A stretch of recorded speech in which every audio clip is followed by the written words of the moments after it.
So how do you go about creating a responsive design? How do you start? That's always the scary part. How do I get this thing started? I understand what the book did, but it already had samples and everything all set up. How do we start from scratch? So that's what we're going to do in this video. We're going to start from scratch. The first thing you have to decide before you create your page or before you create your design is, am I going to start with my design from what my website would look like if it was as wide as I could possibly want it? In other words, do I have 3 columns laid out, and what's the menu look like for a wide viewport? Or you take it from the opposite approach. I'm going to start from my beginning site to be the very smallest. What would it look like in the very smallest viewport, and then use media queries to add things on as I get bigger. So I'm going to take it from the aspect in this example of the very smallest website, the very smallest viewport, and we're going to use media queries to make it bigger. So the first thing you have to do is lay out all of the content in your index page, all in your structure, all of the content that you're going to want on that page. Whether or not it's going to display in the small or larger, we can manipulate in our CSS. But initially, you want to put all of your content, not pretty or anything yet, just put all your content in your HTML page. And that's what I've done here. So you can see that I have a navigation, doesn't look pretty yet. I have some pictures, I have some text, I have an H2 tag, I have my nav semantic tag set up, I'm using the UL tags for my navigation. I have 2 columns, if you will, 2 divs, one that I've called class column 1 and class column 2. You can see that I'm sort of thinking about the fact that this is going to create 2 columns as my viewport gets bigger. But right now I'm just putting all that content on the screen or on my HTML page, and then I use the styles sheet to make things appear or rearrange them as I change my viewport size. So at the moment it doesn't look very pretty, but it's laying out the structure. So now let's start making some changes. Again, I'm thinking of it from the smallest viewport size and getting larger. Very first thing I'm going to do, let's look at our style sheet. This is very basic styling. I have a background color applied to the body. I've set up a container, margin auto, that way my container is always centered in the middle no matter how large my viewport size is. I've also set the width to 75%, so again, no matter how large my viewport size is, that container is only going to take up 75% of that screen or viewport. I've set a padding of 5 pixels, and that's making this nice little spacing between the text and the edge of the container. And I've given it a border radius of 25 pixels, which is giving me those nice rounded edges.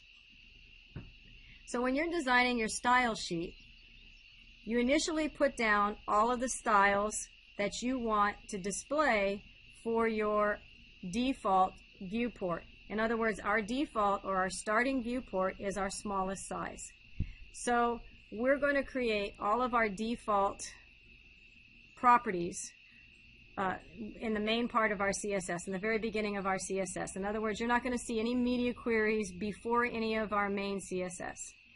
So the very first thing that draws my attention is I don't like the bullet points as part of my navigation. So I'm going to do list style, none, and remove those bullet points. Okay, so this is the default of all of my pages. Right off the bat, with my smallest viewport, I don't want the images to be displayed. So I'm going to use a selector tag and say display none. So remember, the HTML, the index, the image tags are still present, but in my default view, in my main view, in my first view, however you want to think about that in your head, we don't want the images to display. They're still there in our index, in our structure, but we're just not displaying them at the very beginning. Okay. So what should we do next? So this would be good for a viewport, a small smartphone. But as we get a little larger, we want some more content to show, or we want to add some of those additional, like the image, for example. So here's where my device.io comes in handy. And I can start to decide, well, at which width do I want a change to occur? Remember, we're building smaller to larger. Not really sure. So here's something else that might come in handy. We've seen this in the book in prior videos. Inspect element. What I might do at this point is I might come into my responsive design view and look to see what a next common breakpoint is. It looks like about 480 might be a good breakpoint.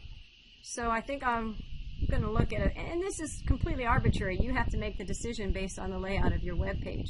So let's see, I'm going to move my device.io to 480 to get an idea what that screen breakpoint would be. That'd be right about there. So right about here, oh, I don't want to see this anymore, so I'll get rid of that. Right about here, I think this would be a good place to display those images. So now I'm going to create a media query. And the media query is what gives us the ability to change our defaults. So this is our default, and now we're making additions or changes to that. So we're going to say media screen and the minimum size. So if the minimum width of our screen is 480 pixels, then do something different. Okay? So I think at this viewport size, I'm going to display those images. Okay? So if we did this correctly, at minimum width of 480 pixels, those images are being displayed. If I go less than, so I'm not a minimum width of 480, I am now less than 480.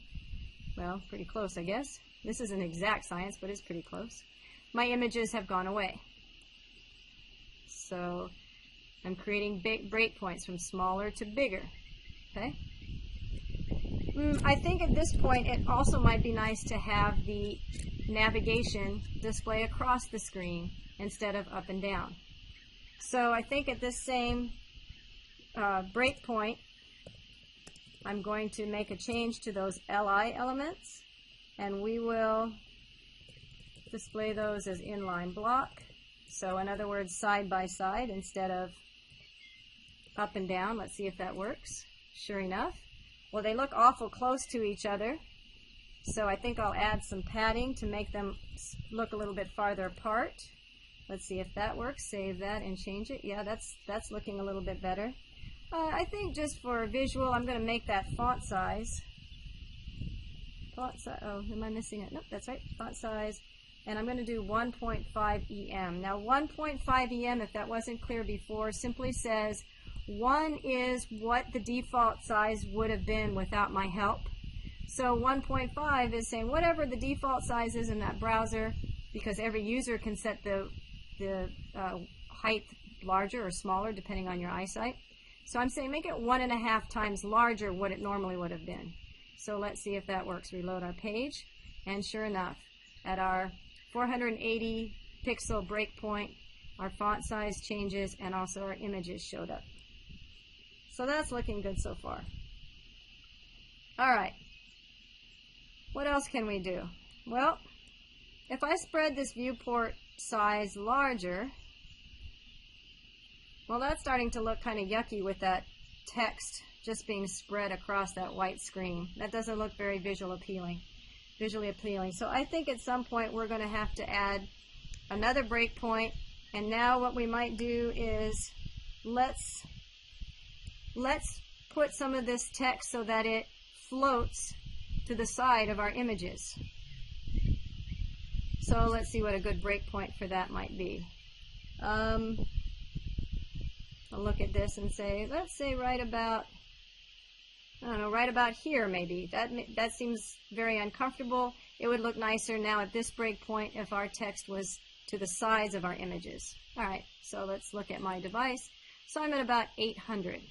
Okay, so let's set a new breakpoint at media screen, and minimum width is 800 pixels. I'm not sure if the book explained what this means, but all we're saying is that both of these conditions have to be true in order for this media query to be rendered. It has to be screen as opposed to print, and the minimum width of that viewport needs to be 800 pixels. So at this point, let's float our images. So we have those image tags. We'll use the image selector, and we'll say we want both of those images to float to the left. So the text should now float around those images. Let's see what happens. Oh, okay. Well, it is floating, that's true, but this probably isn't really what we had wanted optimally. And it might be a little bit confusing to the beginner as to what is going on here. So let me see if I can lend a little bit of help to this.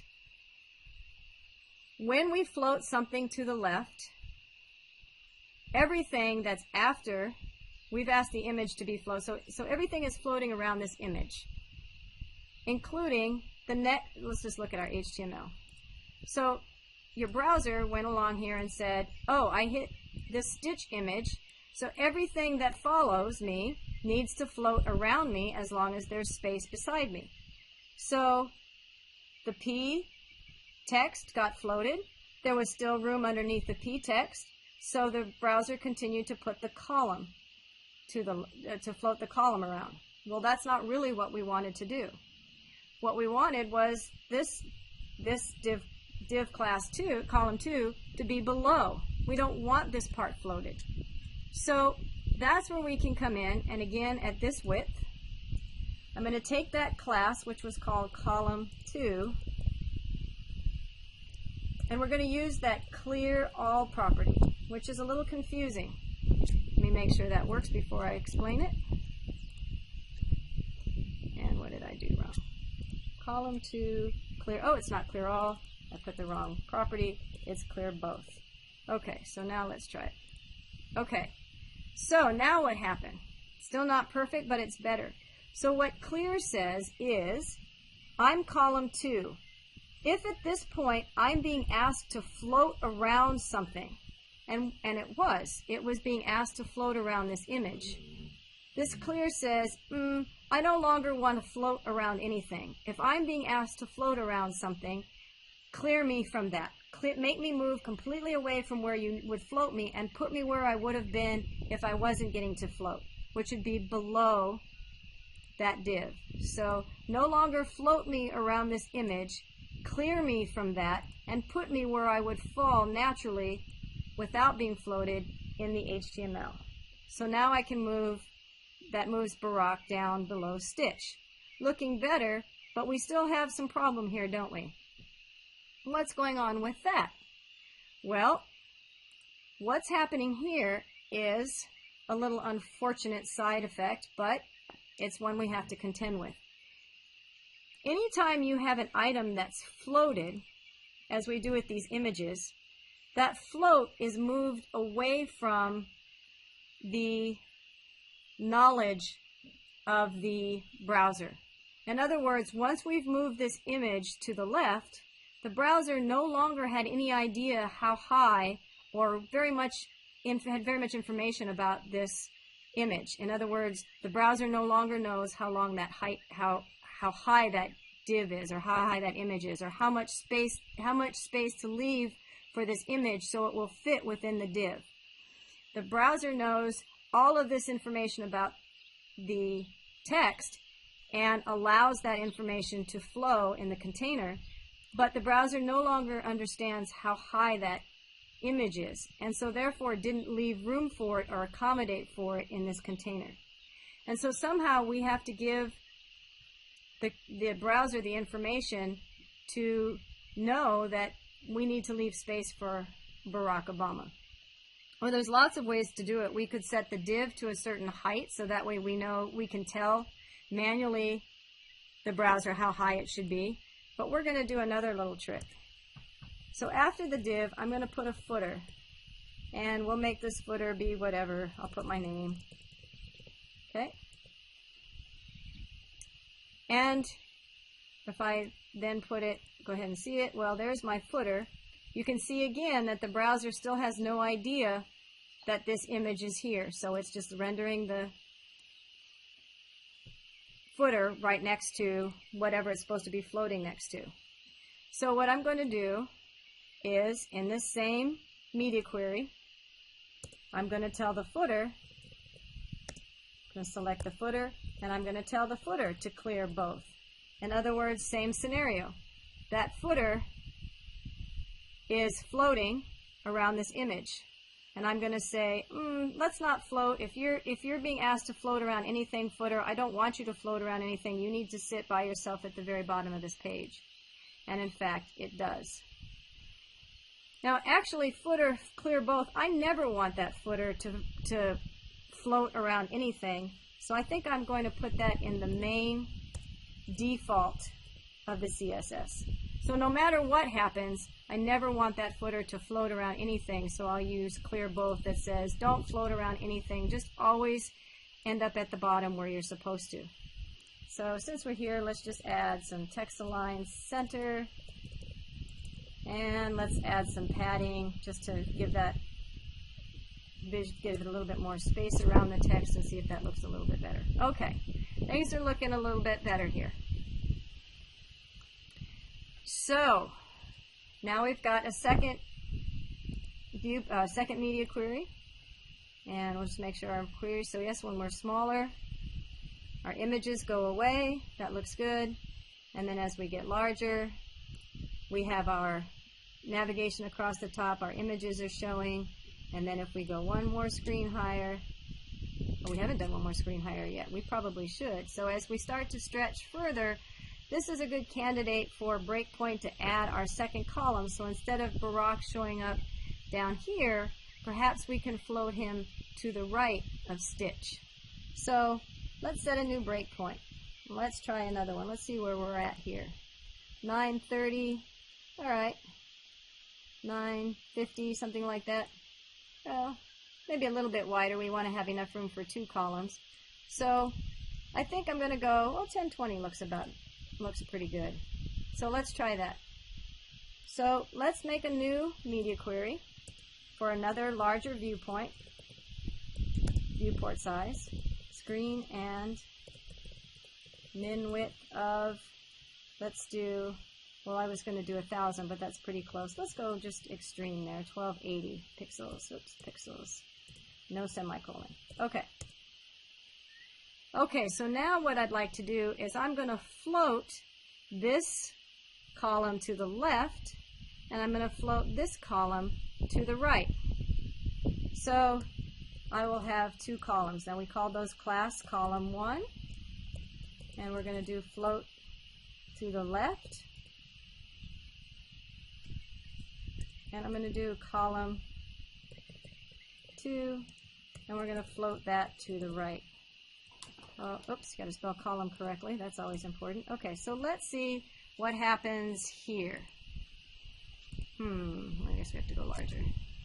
Oh, nothing's happening. Why? This is what I would do to troubleshoot if I were you. Doesn't look like anything's happening, and I don't understand why.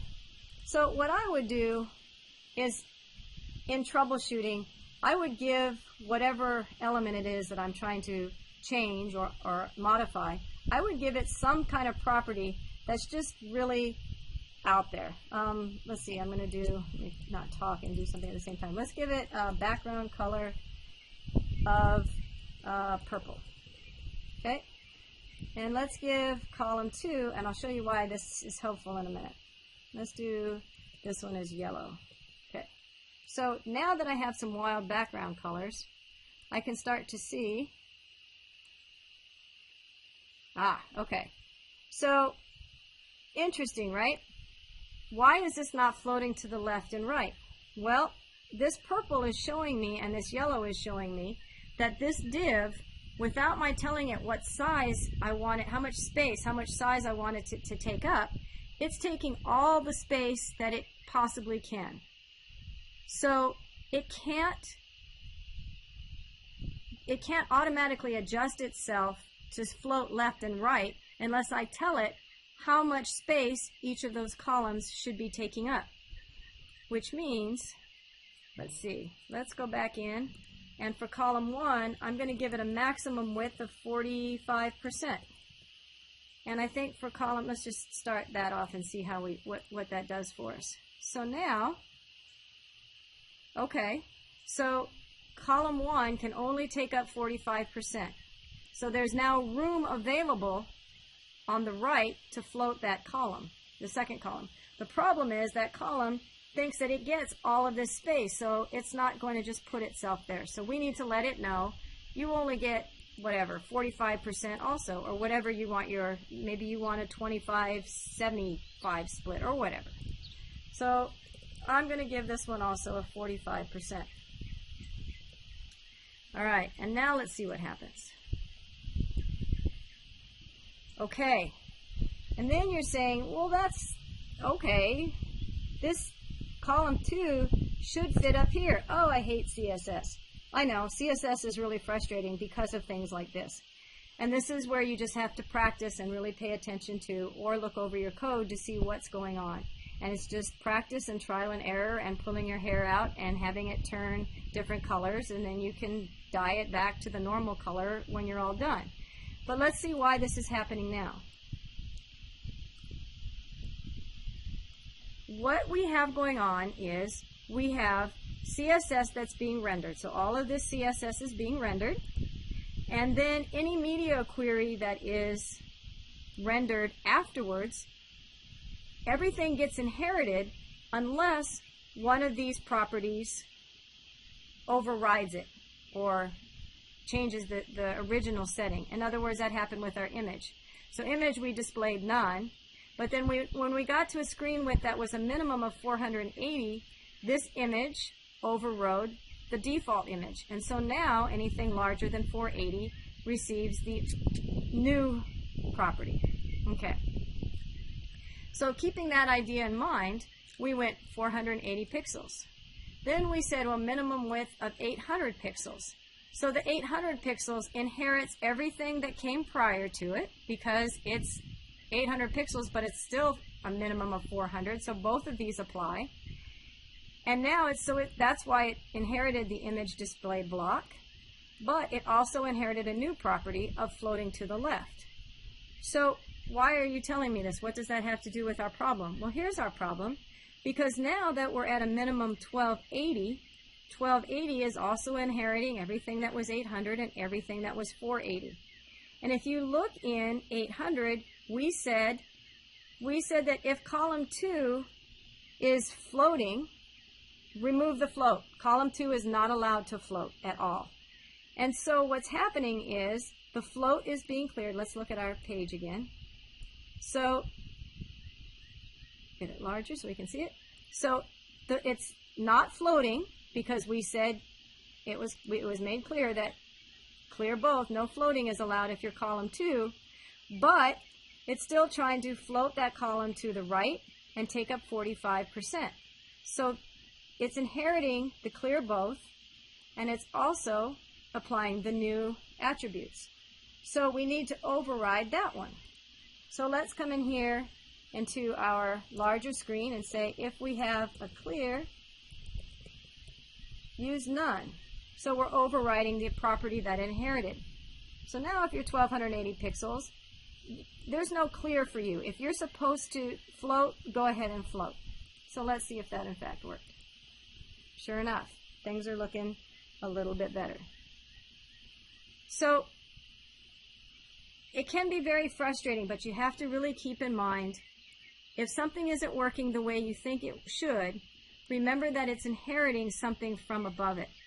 So looking at your CSS, if something isn't working the way you thought, in this case our column 2 wasn't working in the way we thought, look at one of the attributes set to column 2 before and see if that is something that is being inherited, and that's why your screen isn't working out the way you think it should.